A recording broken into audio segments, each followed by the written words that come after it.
సికింద్రాబాద్ లోని doctor Narayana college of hotel management లో 100% job guarantee 966365 Jaganmohan Reddy ఒక సైగ చేస్తేనే తెలుగుదేశం పార్టీని నామరూపాలు లేకుండా చేస్తానన్నాడు ప్రగల్భాలు పలికినటువంటి కొడాలని. గతంలో గుడివాడలో క్యాసినో పెడితే తెలుగుదేశం పార్టీ నాయకులు నిజ నిర్ధారణకు వస్తే మీరు నా బొచ్చు కూడా ఇంటికి విప్పొక్క కూడా పీకలేరని చిటికినాలు చూపించి మరి మాట్లాడినటువంటి కొడాలని. ఈరోజు ఏ దద్దమ్మల లోకములు లాక్కున్నావుతాయా? సిగ్గుండాలని బతుకి ఇప్పటికైనా అర్థం చేసుకో. అధికారం లేకపోతే, పోలీసులు లేకపోతే నీ కుక్క బతుకు. ప్రతిపక్షంలో ఉన్నప్పుడు కొడాలని ఎప్పుడు ఏం మాట్లాడలా. అధికారంలోకి వచ్చాక అధికారం బలుపుతో, అధికారం మదంతో మాట్లాడి ఇవన్నీ కూడా అడుగుతా ఉన్నాం. 2021లో కొడాలని సవాల్ ఇసిరాడు.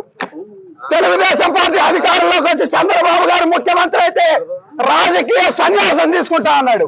ఈరోజు అడుగుతా ఉన్నాం, కొడాలని రాజకీయ సన్యాసం తీసుకోవడానికి రెడీగా ఉన్నామని అడుగుతా ఉన్నాం. ఇంట్లో దాక్కున్నాడు, పిరిగి పొంత దాక్కున్నట్టు. గుడివాడ ప్రజలు భారీ మెజార్టీతో తెలుగుదేశం పార్టీని గెలిపించారంటే అది నీ మీద ప్రజలకు ఉన్నటువంటి ఒక చేత్కారం అని ఈ సందర్భంగా తెలియజేస్తా ఉన్నాం. ఈ రోజు కొడాలని చెప్తా ఉన్నాం, ఇది ట్రైలర్ మాత్రమే.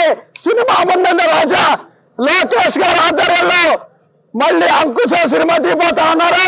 నిన్నే రామిరెడ్డి గారు పెడతారని కూడా ఈ సందర్భంగా చెప్తా ఉన్నాం.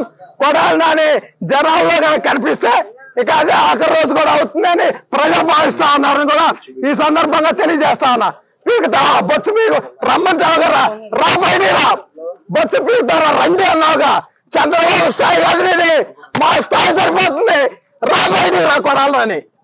సుమన్ టీవీలో మీ పర్సనల్ అండ్ బిజినెస్ ప్రమోషన్స్ కోసం కింది నెంబర్కి కాంటాక్ట్ చేయండి.